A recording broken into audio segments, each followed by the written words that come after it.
sommes sur Sorts-au-Segor. Après avoir pendant 30 ans été sur Hossegor et ayant une boutique en plein centre d'Hossegor, où nous fabriquions avec mon épouse des bijoux. Après, j'ai pris ma retraite en 2005 et j'ai muté donc cet atelier que j'avais en plein centre-ville d'Hossegor, je l'ai muté ici. J'ai plaisir à partager cette profession que j'adore.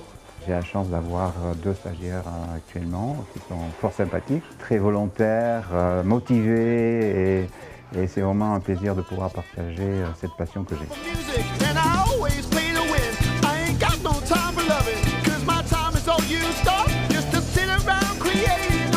J'y ai pensé, oui, mais je préfère sécuriser ça avec de l'eau. Donc là, on va chauffer légèrement pour faire cristalliser le bois. Ce que j'aime faire découvrir, c'est-à-dire de pouvoir faire un bijou entièrement, c'est-à-dire à partir de la fonte du métal. À la base, on part dans l'idée de faire une collection et de ce fait, on part sur des esquisses. Ces esquisses sont réalisées vraiment d'une façon très simple. Après, on commence à faire une petite maquette pour dire, de voir entre le dessin et l'objet fini, comment l'étape peut se présenter au niveau de la fabrication. Une fois que cette maquette est faite, on peut déjà l'essayer sur soi-même, voir les proportions, les volumes. On a déjà quelque chose d'approximatif dans la réalisation de l'objet. Et donc je fais découvrir les outils qui sont spécifiques à la fabrication des bijoux. La scie, il y a la lime, il y a le chalumeau et il y a bien sûr d'autres outils, puis il y a l'émerie et la finition du bijou qui est aussi importante. On travaille sur des structures mat, brillants, martelées, voilà, donc là c'est une étape pendant un stage donc qui dure une vingtaine d'heures sur 5 jours.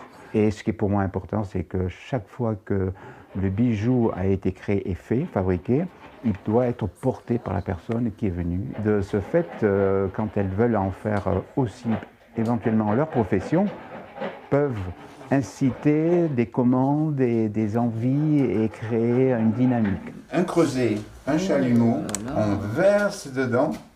Bon, là, je ne vous le fais pas, mais c'est comme ça que ça se passe. Et ensuite, on ouvre pour voir le résultat. Donc, on ouvre l'os de sèche quand je ne travaille pas des métaux précieux ici. Et de ce fait, je ne veux pas apprendre la joaillerie parce que c'est vraiment un métier à part entière qui nécessite des pierres précieuses. Et de ce fait, je ne touche plus les métaux précieux et encore moins les pierres précieuses. J'apprends la bijouterie, ça veut dire travail du métal. Et déjà, dans cette particularité de profession en bijouterie, il y a beaucoup de choses à apprendre et surtout des habitudes à avoir de tenue sur une table de bijoutier. Il faut savoir se positionner, il y a une cheville, c'est sur ça qu'on va tout baser pour faire le bijou. Rien que ça, c'est déjà important. Savoir tenir une scie pour tracer, découper et savoir suivre une ligne que l'on aura tracée, c'est déjà un petit handicap. Alors, c'est vrai qu'il y a des personnes qui sont plus ou moins rapides dans la maîtrise de ces outils, mais quand elles viennent, elles sont passionnées, elles font le maximum, et moi, je suis là pour appuyer et les guider. Donc, ça arrive à terme toujours à une réussite plus ou moins rapide, oui, peut-être, mais la réussite, elle arrive toujours au bout. Ah oui. Ah oui, c'est ça, je savais. Alors, mais c'est ça, tu vois, je me souvenais plus.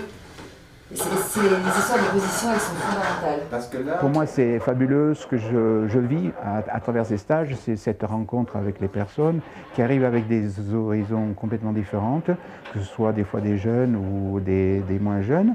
Parce que je crois que j'ai eu 12 ans, c'était peut-être même mes petits-enfants, ils y sont passés au stage, mais qui étaient très jeunes.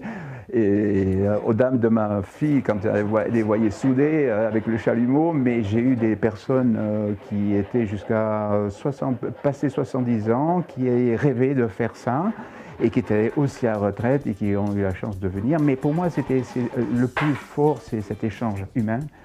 Ces rencontres qui durent, mettons, une 20 heures, où on essaie de faire quelque chose ensemble.